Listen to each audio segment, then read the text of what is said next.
Yeah. Oh, now social media. When do you want to do that? You're live now. Do you want to mention on that? You said after the sharing. Okay. All right, it's April 30th, 2018.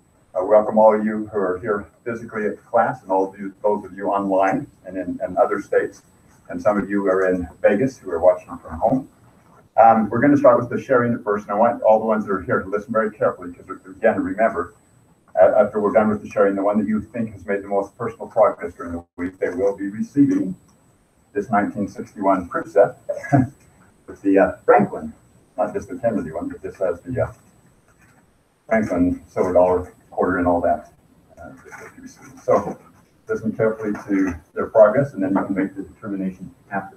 Let's start in the back there with Richard. How did your week go?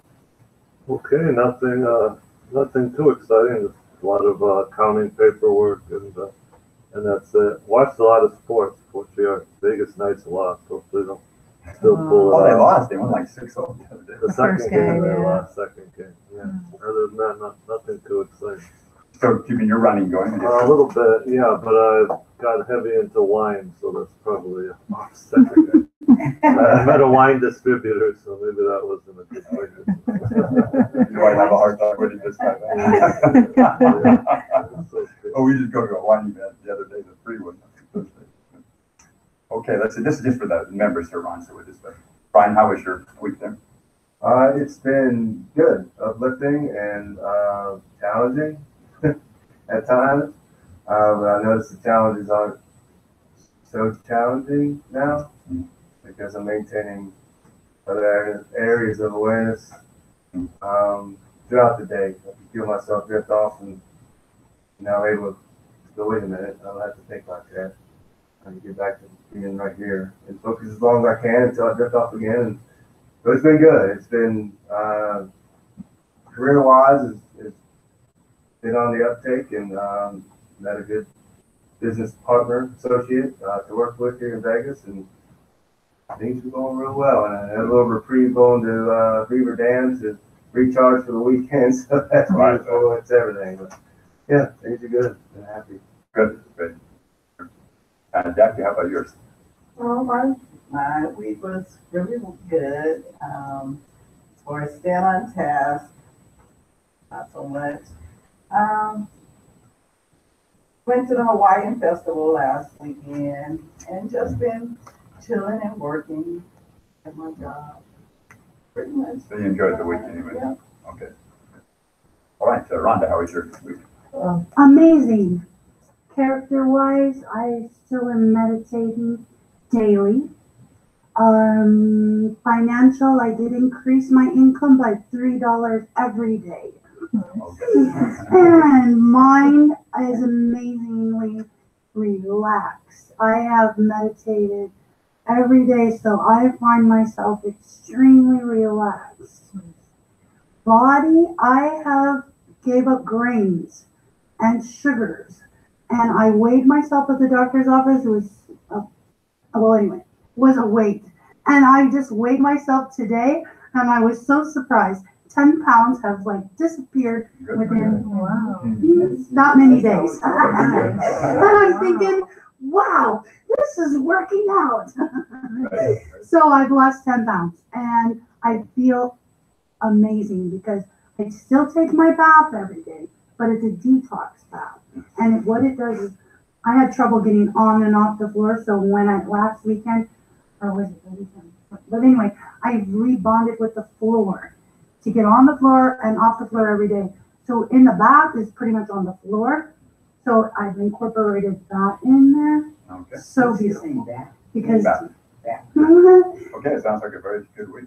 yes. All right, great. And I just passed out flyers today. Oh, yeah, this. And I daily I had a yard sale. So I've increased my income in multiple ways. So I've got multiple sources of income now. That's nice. So, and then the floor I bonded, and yeah, I got a lot of projects going on Very good. that are great and doing well. Very good. Good. Richard, how was your week? Randy. No, Randy, I was hold on a second. Just go ahead and say it. I'll probably listen. It's a fairly mellow week, just a lot of maintenance.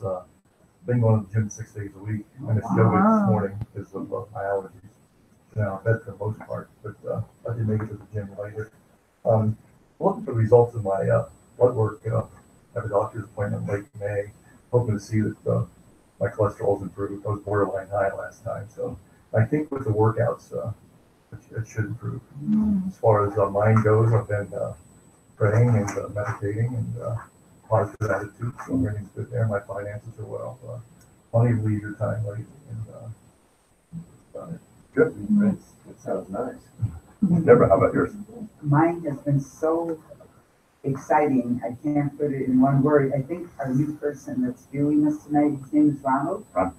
And also Marty. And Marty, you're welcome. But Ronald, why I said him was because he said, "Why are you so emotional about this?" I said, "It's not emotion, it's enthusiasm." And I got the Hare Krishna people so enthusiastic. They were jumping in trash bins and everything to get more recycle. And if you see my car right now, I can't even see to the thing. I gotta take it over to UNLV, and then I got washed some of it because when you do recycle, it has to be squeaky clean. But I washed some of it. But I was proud of myself because I wear this beautiful white suit, Indian top that was just gorgeous. Jackie would love it. And I was in there with curry sauce and everything, and didn't get even a speck of curry sauce on my white outfit. But anyway, real quick, the little boy, I was kind of like sounding, as George says, a drill sergeant, and I got everybody to make sure they wouldn't throw these away, these plastic bottles and other plastic things. And this little boy was going to this bottle that was empty. I said, "What did you do with that bottle? Give it to me." And he says, "It's fine." And I says, "Oh, that's right. He's a little kid. He's probably used it as a toy." And then his mother says, "Well, he'll get rid of it in a second because he's bored with it." And he did not. When he left, he says, "And this is still my water bottle. And goodbye." They can't take them away from everybody. No. Just like the Snicker bar. All right, so good. Joyful, how was your week? I think I've had the best week of anybody. And I brought these, it's just a fact, right? It's not about bragging. Right, Okay? exactly. I brought these flowers and they're from my garden. And they represent, I have a new tribe. And I love these people. I would do almost anything for them. And the tribe includes 2 dogs. And I'm in heaven. I found an oasis. I don't have to go all the way up to Oregon to have fun. I found this place, and I am. What do you say? I'm on fire. So if I come across as too much, it's just know that it's Enthusiasm. it's beyond enthusiasm. Now is it 46 pounds still that you lost now? 49. 49. Nice. Oh my God. If you want a blessing, just come and You continue your. You got 2 dogs. yeah, I'm claiming them. Oh, you're claiming them. Now we're going to talk a little bit. You're continuing your meditation and everything, and I know you attribute a lot to that. So we'll talk a little bit more about that. Yeah. Okay, sounds very good. Now we're going to have to go to the voting. Shantari, you want to do yours? Although you're not actually. We can vote first because I'm not in the running. Oh, So okay, yeah. okay. All right. Everybody close your eyes. And I want you to raise your hand with the one you think that made the most progress this past week. Keep your eyes closed. First of all, we'll start in the back. Richard. Brian. Jackson. Rhonda. Randy. Joyful. Hey, Joyful has it again. Rhonda, you were did well. I'll tell you that much. You were sick. Joyful was so good this time. I know. We're gonna have to take you out of the running for a little while. This is your second time now, so. That's okay. I'm still gonna lose weight, meditate, whatever. You're doing Thank you. All right. Okay. It's a good collection going on. I No, you can't take any of us out of the running. No. Okay, that's, as I sent out in the group text today too, we're gonna talk a little bit about today before we do mature love, Yes. Shantari has a little something she wants to show. Yes. And then the audio, 2 minutes. Audio. Okay. Oh, yeah. Okay. All right, everybody, I want you to do a quick little exercise with me. Take out your phone, because everybody has one, of course. I don't have mine. I don't You know don't do what I social did with media it. anyway, Oh, I that's don't do social media anymore. You're right. Go to Facebook for me. Oh, smart of you. That's Yes. smart of you. I should have been doing Yeah, we it. should Isn't have this been doing this, crazy? Yeah, Sorry to get absolutely. internet I do this at church. I could have never done it. So go to your other project business page. Type in. What? Oh, good, Ryan, you and I Ryan. are together on that. For those online too, I guess, could do it as well. Okay, I'll do Yes, I of do it course, on you my- online. Yeah, my home computer. Yeah, when I get back home, so. Okay. I'll do it when I get home, Yeah, definitely. So when you get home, for sure, do that. definitely. And so you go to the page, the business page, and if you haven't liked it, like it. If you can. Just go to your other project first. Yes. And then, what I want you to do is to actually write a post checking you into your other project, saying that you're actually here right now. So just quick posts. I'll be the one that knows the very least, so yes. The quick post and then. Right, first or leave a review? You can either do both, actually. But yeah, definitely checking in, because we want to have, because we are here, of course, so it's good to check in. So right here, what would I actually?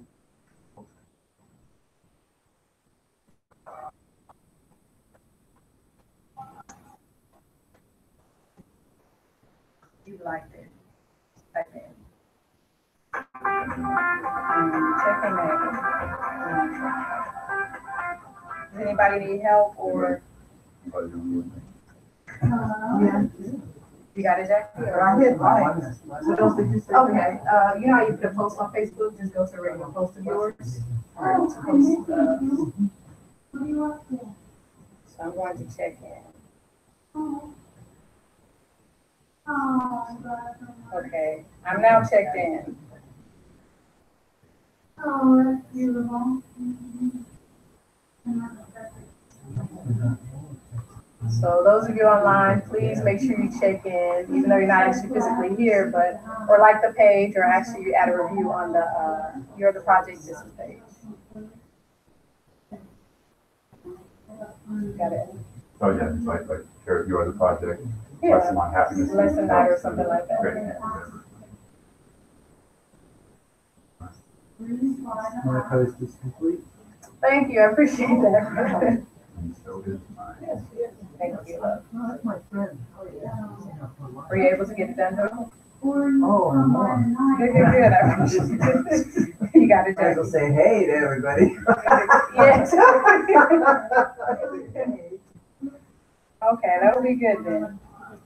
I think everybody has it. Okay, now let's do that audio now. Yeah. All right, thanks. Get it Now done. we discuss. I don't Use your usually Facebook post, either? yeah, I really don't. I don't have any reason for it, to be honest. That's You understandable. have the audio then ready? Yes, I do. It's on my phone. Thank you, everybody, for checking in. We appreciate it for sure. Okay, let's see. Yeah, works with Friends Creek. On I Facebook used a to lot. be onto that. That was fun. Okay.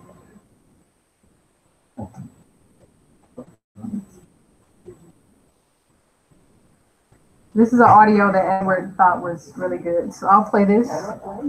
Okay, play it kind of right in front of the, yeah, you can just listen. You don't have to.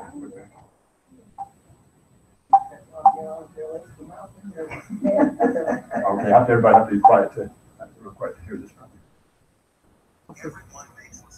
Oh, it's low, huh? Oh, that's good. Yeah. There's a lot of It's too low. Yeah. Okay, I'll just kind of talk it over. No. Oh, yeah. We've all let others down, Yeah, and so even worse, Yeah, this is we've all let ourselves down at some point. Doing something you know you shouldn't have. Acting in a way below your standards. Failing. Making mistakes. Not giving your all. What happens after moments like this can mean the difference between you living a life you can't stand and you living a life you love. Because what happens after these moments usually goes like this. The majority give up, cave in, and suffer because of it. The minority hold themselves accountable. They acknowledge their mistakes, but they don't let them become a virus that spreads throughout the rest of their life. They know that their story will have some ups and some downs. And they aren't about to throw in the whole book because of one bad page. They do not let one page turn into a chapter. They never let one page turn into the story of their life. But that is what most people do. They let one argument ruin their day. They let one bad day ruin their week. They let one mistake define their life. Move on! One mistake is not your entire life. One page does not define your book. Screw what has happened before. You don't have to suffer for the rest of your life. All away who you thought you were. Who you are is so much bigger. What you are capable of is so much more. But you'll never get to that so much more unless you take responsibility for your results. All results. Not just the results you want to claim. Not just the results you want to see. Many have said before that you are the author of your own life story. There's the you of the past. And now, there's the you of your future. You who gets to decide what will be written in the next chapter of your book. Having to apply isn't holding yourself accountable. Doing something about it is holding yourself accountable. Saying you're going to do something doesn't count. Only doing something about it counts. It's not good enough to acknowledge your mistakes. You must do something about it. Holding yourself accountable doesn't mean others will never do you wrong. It doesn't mean everything is your fault. It means whatever happens, you are going to make it work. Whatever happens, you are going to win. Whatever happens, nothing will stop you. Be one of the few who are strong enough to tell the world, I was not good enough, but soon I will be. I am not perfect, but I'm working to become my best self. I'm working every single day. I'll make mistakes. I'll take responsibility. I'll learn. I'll move on. I'll grow. And I will do better next time. I will set the example. The example for anyone watching. The example that no one is perfect. But no way will that stop me from being the best I can be.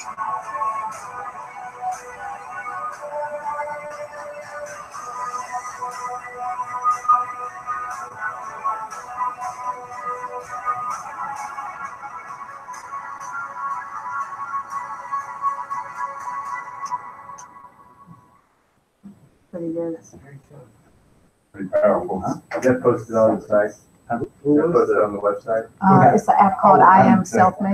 We can, Chantel, if you can remember that, maybe you can put a link on the website under the members. Okay. All right, no problem. Okay. It's actually an app. You can actually get it on your phone. And this, great.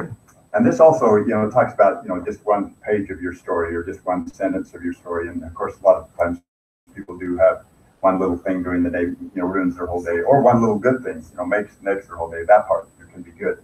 But we talked about once before, if so many times people are regretting things of the past and going over and over into the mind, and some people have really, really terrible things happen in the past and things that most of us can't even imagine.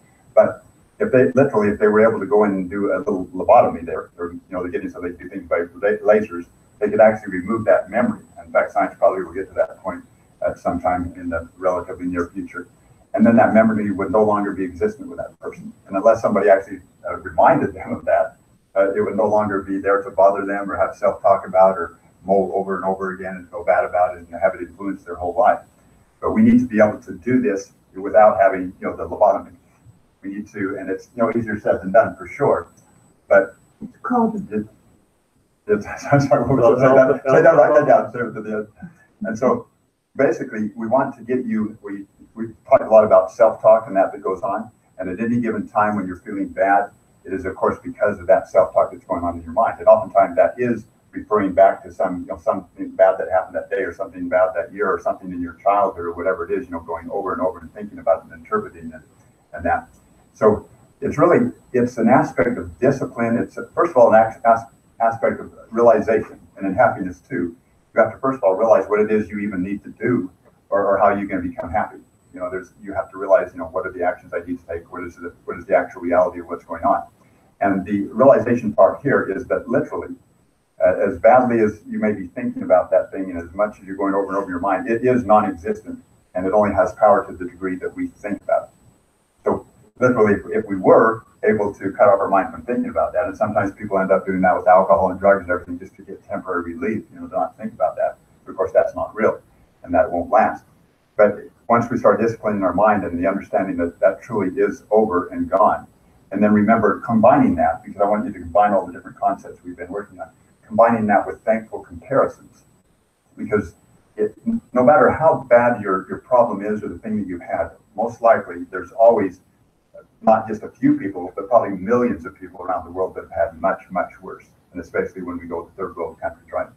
So even that terrible, terrible traumatic thing that we might have had in our childhood, the thing that's been really ruining our year or whatever, it might be something that we just wish so badly we hadn't done or it hadn't happened. It's very small and pales in comparison when we start using that thankful comparison thing, the things that are so much worse around the world. And again, I always use the one of, Christopher Reeves, the horseback riding accident and becoming a quadriplegic. I mean, that would be something that you don't just regret. It's not something you can go in and do a lobotomy and remove the memory every single day as you're awake. And every time you wake up from sleeping at night, the reality is right there. You're a quadriplegic. You can't move your arms or your legs, and even your breathing is being controlled by a machine. I mean, can you even imagine that? I mean, that would, well, I guess Rhonda actually can. And all you said that, yeah, because of the Coleman and the things that she went into, so she has a great appreciation for life now. So you want to kind of combine that to be able to put it in somewhat of a perspective, as bad as it may be. And then when you start thinking about that, what about these little piddly problems that are, ruining our day, for example? Some mean thing that somebody said or some unfortunate thing. I mean, most of the stuff is so ridiculously small. And we often talk about, don't sweat the small stuff, it's all small stuff. So first of all, it's a part of, putting that into perspective, realizing it's not as bad as many others have presented. And even if you would have the worst situation in the whole entire world, there's nobody in the whole world that had anything worse than you had during your childhood, still, you would have to realize that that is in the past, it is over, and it only affects you to the extent that, you keep thinking about it and thinking about it. If it's a non-physical thing. I mean, if somebody had literally done something where they cut your legs and arms off, yeah, you're going to be suffering with that. But if it's something that's no longer a physical thing, it's more mental, just keep going over and over again. And you literally could, by discipline of mind and changing the self-talk and reframing things, beyond that and get past that and not have that control your life anymore. So there's a lot of different components with happiness. It's simple in a way, the matter of controlling the thoughts and focusing on that which is good in our life, but very complicated with all the little things that come up. And we always think that our situation is special, right? No matter what it is, we think, no, but my situation is different than yours. Or my problem is different. This isn't the same as everybody else's. We all think our thing is special. But if you just put it on a category, the 0 to 10 scale, and you can start comparing around the world, you say, well, it may be different, it may be unique, it may be this, but it's not a 0 down there, like on some people and their situation. So anyway, remember this perspective thing. Remember that, working on the self-talk and then the appreciation of and focusing on what you do have, because again, your focus is your experience. It's always that way. So if your focus is on that thing that made your day bad, or that thing that was done to you, or the thing that you made the big mistake on, or the thing that happened to you, childhood or whatever, of course, that's where your experience is, and that's where your bad feelings are. But if you're focusing on literally the reality of what a great situation we have, living in America, and the freedom we have, and having a relatively healthy body, and having, maybe some friends that you have, and having a place to live and food, the experience is wonderful. And many have chosen, even on incomes of $1,000 a month. I mean, I know a number of people that are $950 a month up to $1,100, $1,200 a month. They're actually happier than a lot of people I know that make 20 times that much. And there's one or two of them that are very unhappy too. But it's really, again, once you have your basic needs taken care of, your Maslow's hierarchy of needs, food, clothing, and safety needs, it really does become a mental game. And so remember, we talked about, again, logic and becoming that very logical person, not just a happy person. But the more logical you are, the more you're going to spend some time and make that your number one talent, your number one skill that you're trying to develop. You're really trying to develop, again, this happiness skill of being able to cut down the self-talk. And Brian, you mentioned about it too. You drift off into that because that's kind of our default mode of the way it is. Then you be able to bring yourself back. You're getting better and better at bringing yourself back to the center, bringing yourself back to focusing on what is good in your life, where it feels good in that. And it's a process, and it's not it's many times a day. It's like any given skill. You've got to practice over and over and over again. But there is no more valuable skill than learning how to become a happiness professional, basically. Becoming very skilled at creating your own happiness in the situation you're already in. And remember, don't get stuck in the destination addiction bit, because you'll always have goals and things that you're working for, and that's fine. And we do want to have goals and things we're working towards and making progress. But you never want to get stuck in waiting for your happiness, waiting until you get that income, waiting until that situation changes, waiting until this problem gets solved. Because life is just full. It's going to be always probably full of problems and things that aren't quite right and not quite there yet. It's always going to be that way. So you've just got to learn, it's got to be happy now and as is, and with whoever you're with, and becoming a professional, very skilled at enjoying and appreciating and fully living, each moment, savoring each moment by moment. Okay, so kind of tying all those concepts into that and what he talked about here. So definitely you don't want to define yourself, obviously, by one situation, one bad event, one unfortunate thing or whatever. And we certainly don't want to be caught up on little piddly things. I mean, really, it's one thing to get upset and have something going over and over in your mind, something really traumatic and really terrible and really bad. But just these little things, these everyday things, and something somebody said or something that's not quite right or didn't appreciate me. I mean, that's just ridiculous. And you've got to get to the point, seriously, when you start thinking that kind of stuff. And I've been to this point for many years now. I mean, I just, if I can't change it immediately, I'll slap myself in the face. So that's total bullshit. That's ridiculous. There's no way in hell am I going to let a little thing like that, bother me and take me down 1 or 2 or 3 points on the happiness scale. That's why when I often show my scale, I very, very seldom go below a 5. I mean, I'm usually 6, 7s, and 8s, a lot of 7s and 8s and sometimes 9s, because I intellectually understand so fully now that the things that happen in my life, so far anyway, I've had difficult times too, and some people would say, yeah, you really had some, financial, some different things like that, but it's nothing. Again, when you've learned how to make thankful comparisons your default, when you've learned how to, the third world country thing, or even the worst situation that happened in your life, or again, with me, it's the quadriplegic thing always snaps me right back. You just won't allow yourself to go there, and you feel very foolish for allowing yourself to get upset about something so small and letting something so small ruin your day. Remember the quote we talked about? You can tell the size of a man's character by the size of what gets his goat. That's an old one that's back there, but basically, the things that bother you, if it's a really small thing that bothers you, that's a pretty small character, pretty small person. I mean, it's not 100% that way, but I mean, really, you would expect a magnanimous, hero, amazing, wonderful person that you would really look up to not let little things bother them, right? I mean, we wouldn't get some great leader, because somebody says something mean to them or some little big thing happens. Would you expect them to fly off the handle and get all upset and be having a bad day from that? There's no way. There's no way they would have ever become that great leader or made, gone where they've gone in most cases, with letting that kind of stuff, happen with them. So think about that too. If it's something small that's getting your goat, think of it as a little bit in a good way, an embarrassment to yourself. And say, no, I'm not going to go there. That's below me. I'm beyond that now. You will have those buttons pushed, and it will happen. I mean, these things, we do have automatic reactions, which we can't necessarily control. I mean, somebody does say something to you, something does bother you, something OCD type happening, they will push your buttons. But then you have to immediately realize that's a reaction. I can't control the immediate reaction sometimes, but I can definitely control, what I think and even basically what you end up feeling. And what you do, certainly what you do about that, you can control. We absolutely can control our actions on what we're going to do when that thing happens. Even if you react and you have this stiffness in your body, we can even control our facial expression to some point, although some people are not quite as good as others. But we certainly control what we actually say, right? And obviously we control, not hitting somebody or doing that stuff. That's somebody that's way out of control, when it gets to that point. But you will get better and better to where you can not only control your actual physical actions and control your words, controlling your tongue, which is a big part of character too, but where you can actually I guess so you control the emotions very quickly and don't let them get going, down and lower, and even control the initial reaction because you've so much trained your mind and the software of your mind to where little things just don't register anymore.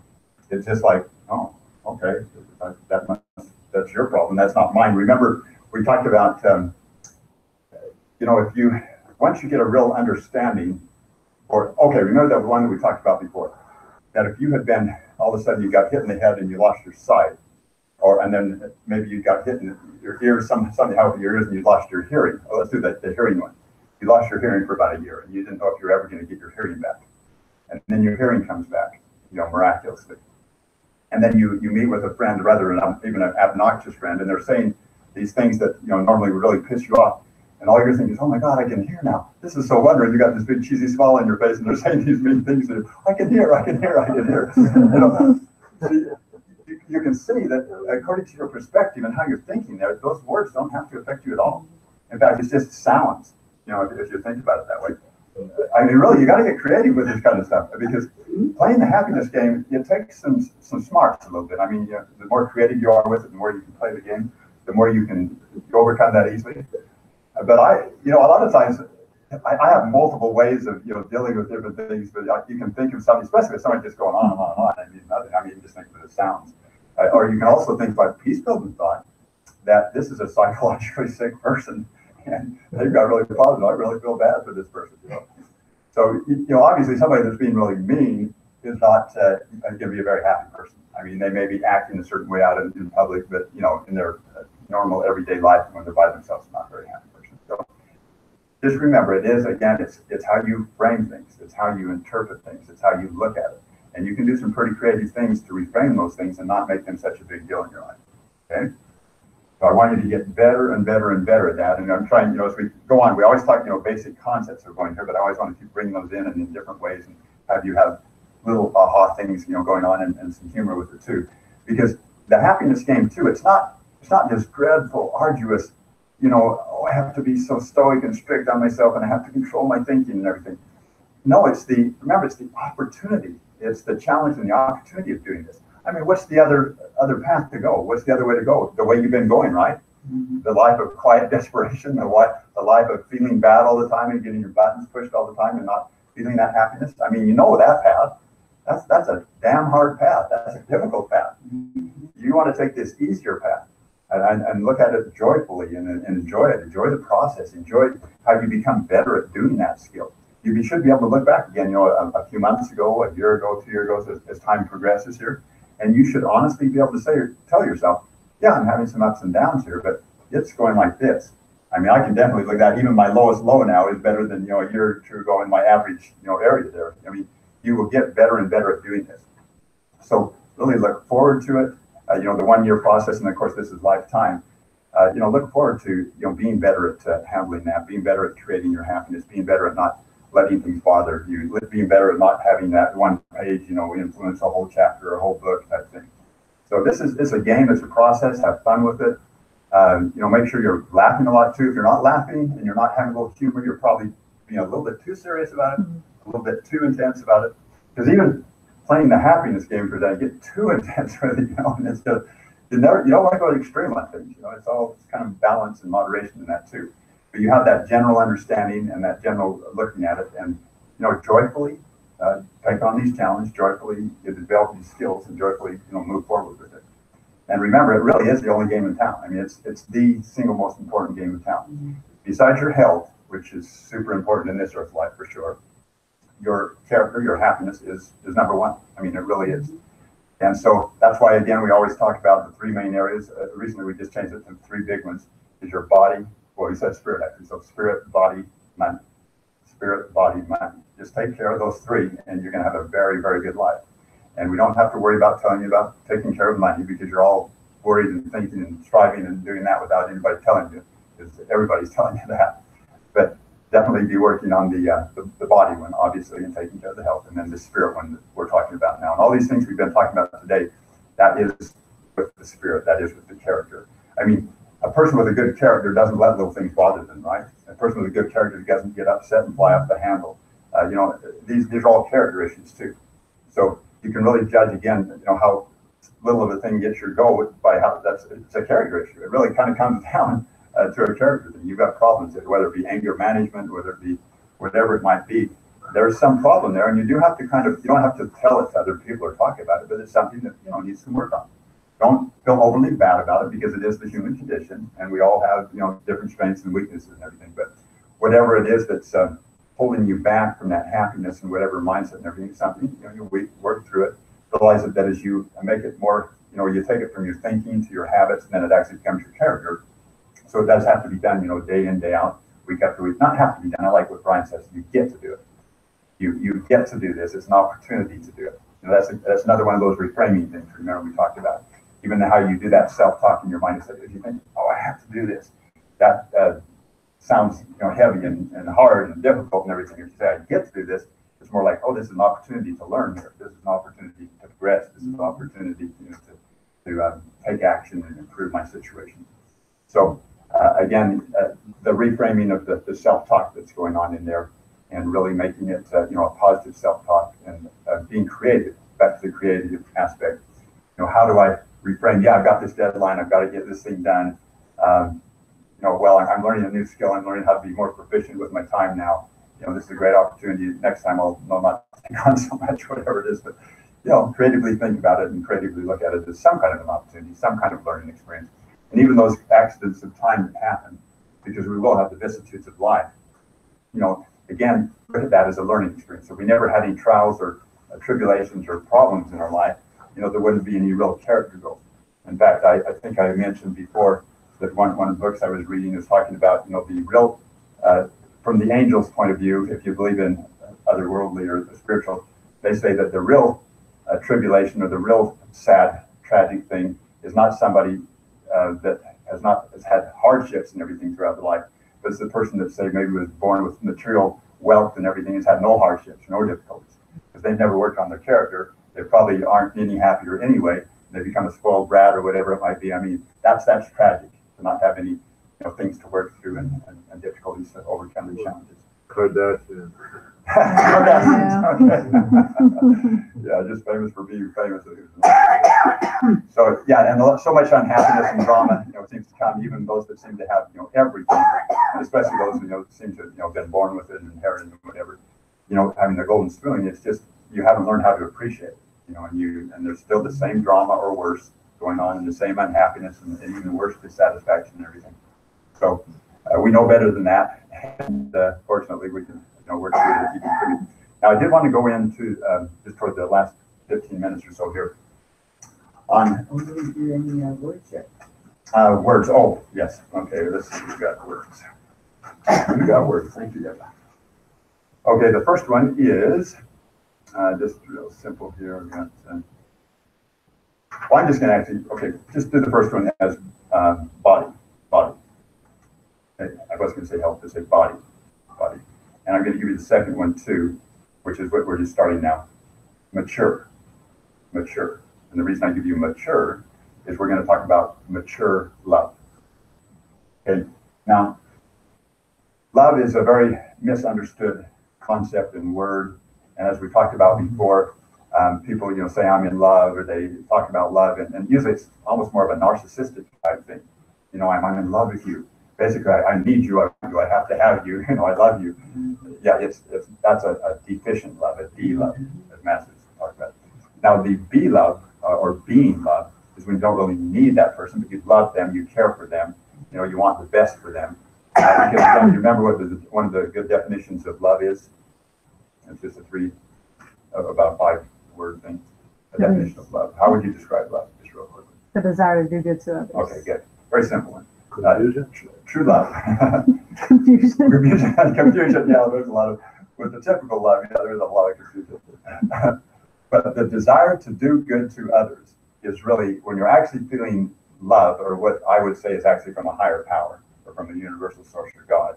For those that believe in God, or from someone that doesn't believe, maybe they think it's an innate thing, but it actually has the desire of wanting to help the person in front of you. You really do care about them. You want to just give them a hug, you want to give them a word of encouragement, you really like to help them out. So you can kind of know if it's really genuine love, what I would call being love, if there's that desire there, really wanting to I benefit. think and you help. guys got it wrong. It's caring. Well, caring, you can call it caring too. You care about them, but you love them. You want the best for them. It's all kind of wrapped up in that. So when you care for somebody, when you love somebody, when you really want the best for them, that's a very altruistic, it's an out focus. It's more of a, you end up living to give, rather than to get, because the other side of that is a narcissistic, and I certainly wouldn't call that love. If you're a narcissistic and just everything is all about you and the whole world centers around you, and you do anything, it doesn't matter what happens to anybody else, it's all about you. That's the exact opposite of really thinking about others. Now we do, there's so many things involved in this. Obviously, we have to love ourselves. You have to take care of yourself before you even have the reserves, to go out and help others. That's true, and that's something that we tell you, take care of your health. You got to take care of your finances. If the airline is about to crash, you got to put the mask on your face first so you can breathe before you can start helping your kids and everything else. So sure, you've got to take care of yourself, care about yourself first. But then we're talking about today mature love. So we want to get, and I just want to give you a taste of this again. When we get into these higher and higher levels of love or happiness, and remember, we talked about before that the highest levels of happiness, we've all had exciting experiences in our life, things that we very much enjoyed. I mean, when you talk about happy, there's all different kinds of definitions. I mean, happiness to a person can be excitement, it can be joy, it can be satisfaction, it can be the feeling of love, it can be all kinds of things. But it's it's a plus, it's a positive thing. Now, from my understanding, my experience, and also studying many of the ones that I consider to be the happiest people that I've ever studied, going all the way Albert Schweitzer, different ones, and then Peace Pilgrim, this feeling of peace and especially love is again the highest level. It seems that when it's fully felt in the body, it's greater than any other even physical experience. And I won't go into that whole thing, but literally, if you have a love that is all consuming with you, and it's just its outreach, outflowing love, that experience is greater than any other experience, even physical experience that you can experience. And you can go back on the other lessons there. I had some experiences where I literally found that to be true through a dream and different things. So this is really what we would like to get to from all these techniques, all these things we're learning about thankful comparisons, all that kind of stuff, is we connect, again, through meditation. Remember, we had, going back to Chris, and we had the actual meditation experience there for 10 or 15 minutes, quieting our minds, focusing on what I talked about in Peace Pilgrim, of course, talks about what we call the fragment of God, or it could be the higher self within you. If you get to where you, again, make that contact and start actually feeling that love, you'll be experienced on the happiness scale, 8s, 9s, and even 10s. And they can, usually they're not too long-lived, because people, it's so exhilarating and everything else, and then people, a lot of times because of immaturity, and I'm going to talk to you about how to maintain this more in a minute, because of immaturity, even as a 10, 12-year-old, there might have been times when you really felt a lot of love, and you wanted to go out and just help your friend and give them a bunch of candy, not the best thing to do, but it felt good to you. But we're not mature, and so then a lot of other things hit us in the face, and then we quickly lose that connection and lose that focus. Now, in order to maintain that feeling of love, it talks about peace that surpasses all understanding, love and joy. There's a prerequisite level of maturity that has to be obtained. It's just inevitable. You can feel love just as strongly as a 10 or 12-year-old as you could in your 20s or 50s or 60s, even though you might be much more mature, hopefully, later on in life.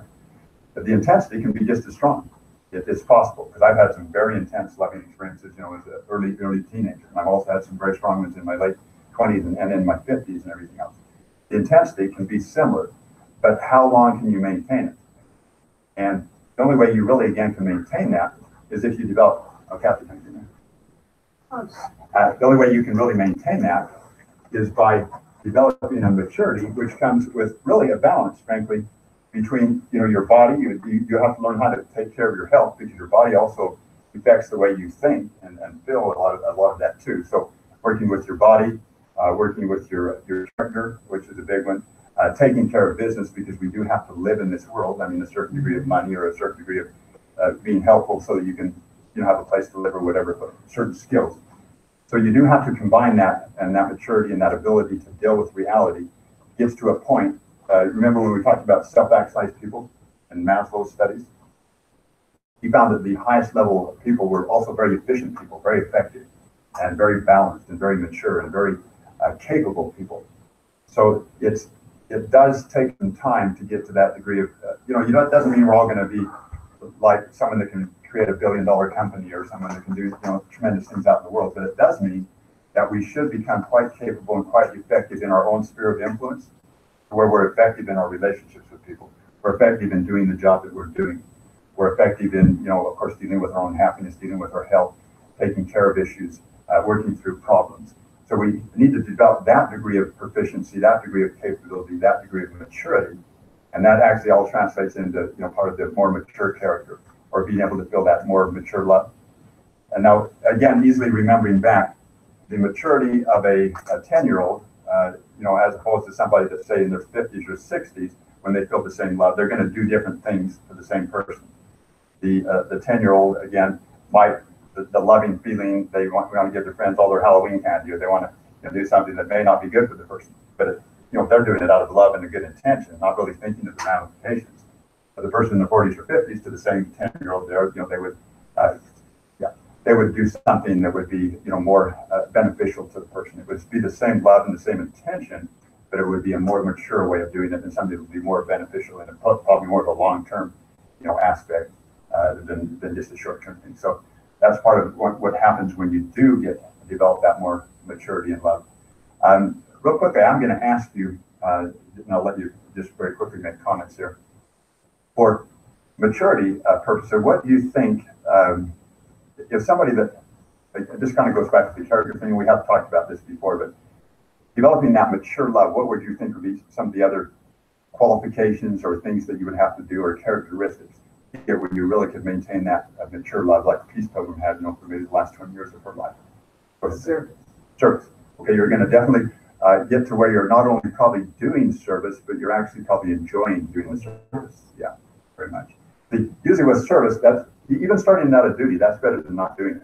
Do it because it's the right thing to do. As you get more and more mature in that, you'll actually really enjoy doing that and really love doing that, and especially the places where you think you can make the biggest effect.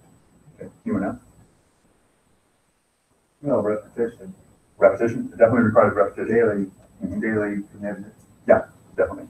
And I'm glad you brought up repetition, because one thing that greatly facilitates that, and I think this has been I'm sure it's been a big help with Joyful too, in the weight loss and other things we're doing.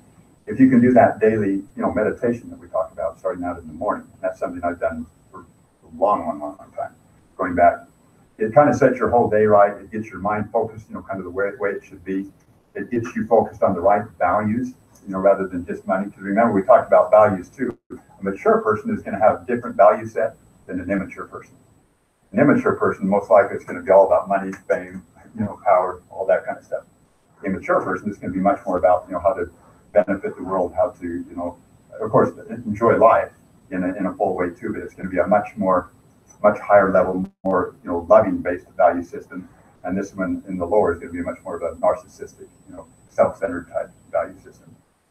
So, and repetition through meditation, different things to do. Go ahead. Giving without expecting return. Very much so, yeah. Altruistic giving, and that's your highest levels again of love. Desire to do good to others. It's not, I'll do this to you for you because I'm going to get this back from you. It's really because you just want the best for that person. So absolutely, when you get in those higher levels, and then it's just a joy to do it. It's the thrill of loving service. You might have heard of that term before. Not the difficulty of loving service, or the responsibility of loving service. Second word. Oh, I did get the second one. It was actually the Yeah, you got it. mature. Mature. Yeah. The third one. The third one, okay, it's going to be love. I'll just get it. Love. Love is the third one. The first word is love. So anyway, think about that. I want to read to you actually to finish this up. Something that I wrote a number of years ago, and it has to do with kind of this, what I call mature love. And This is your poem? it's not a poem. Right, the trope. This is my my sentences on some ideas on bottom line points in a nutshell concerning kind of love, getting to those higher levels.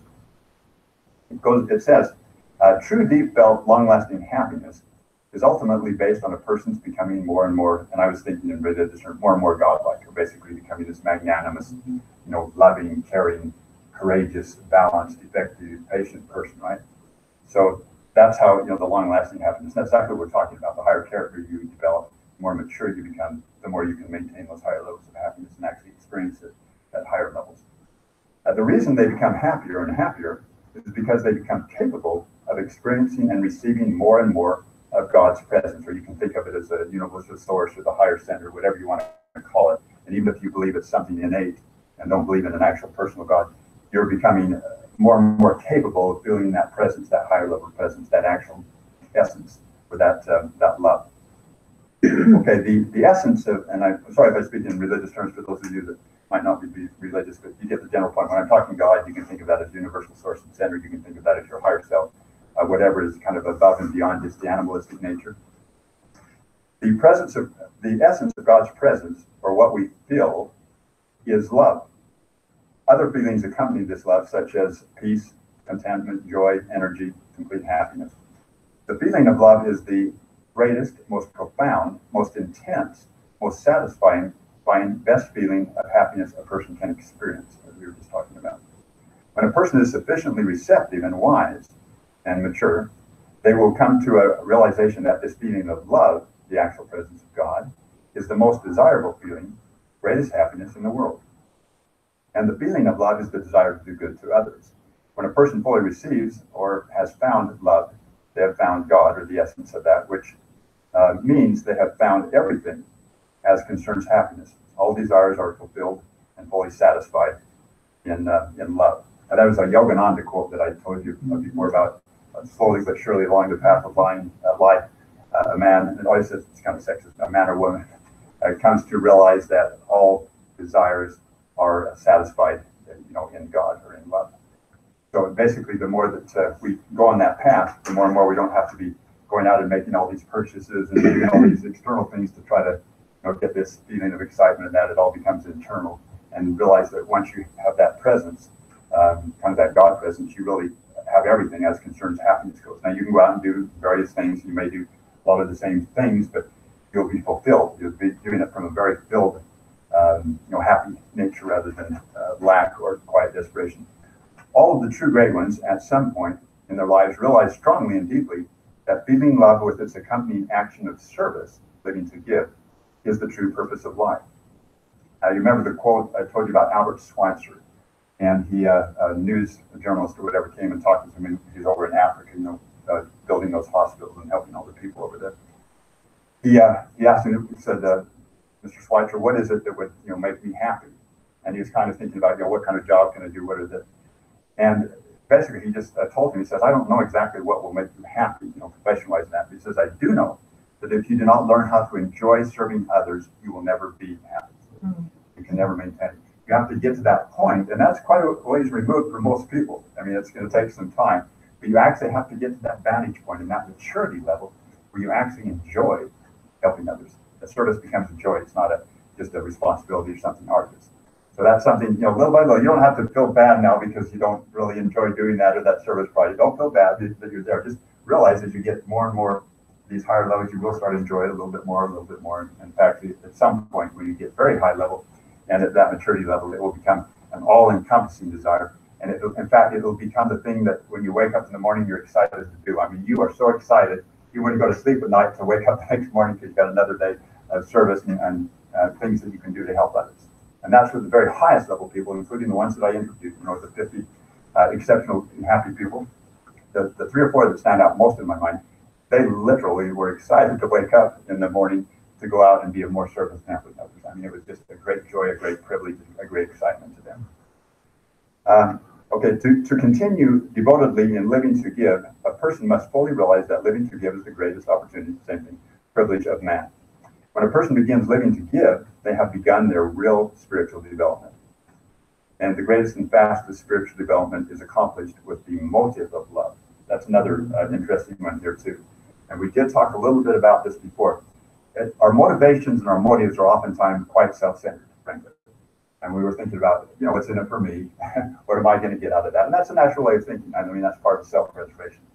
But little by little, our motive has to be of, how, even in keeping yourself in shape, you keep yourself in shape, so you can be healthy and experience good health. But you also start thinking, I keep myself in shape or stay in shape so I can be more beneficial to others. So I'll have more years to help people. I'll be in more energy to help, a better example to help others. Start thinking of more in a sense of doing this, thing that's very important. I'm doing it not just for myself itself, but I'm literally doing it, for others, for the family, because me being in good shape is going to be better for my kids and my grandkids. They don't want me to be, totally out of shape and sick and all these ailments and everything. That's not a very loving thing, if you think about them. The loving thing would be to discipline myself and live as long and as healthy and as energetic a life I can, because then I can be of more service. And we've talked about our bodies being a temple of God, if you believe in religious terms. So keep ourselves in shape. That's a loving thing to do. Okay, the next part is a person will only be able to maintain high levels of love to the degree that they also have obtained the prerequisites. Okay, balance, wisdom, and understanding. Okay, the more fully and lastingly a person feels love, the more desire they will have to continue in love until it becomes an all-consuming desire to serve, uplift their fellow man. Eventually, as a person continues on the path of love and balance growth through service, etc., they will lose all desires. They will lose all desire and interest in any conflicting desires that would reduce this level of love, true happiness. Now, that's a powerful one there. When you actually get to where you experience this high level of love in these 9s and 10s, not just 7s and 8s, and you find that pearl of great price we talked about. I mean, scriptures do talk about that, the pearl of great price, which a man would sell all that a man or woman sell all that they had, to obtain that highest level of happiness.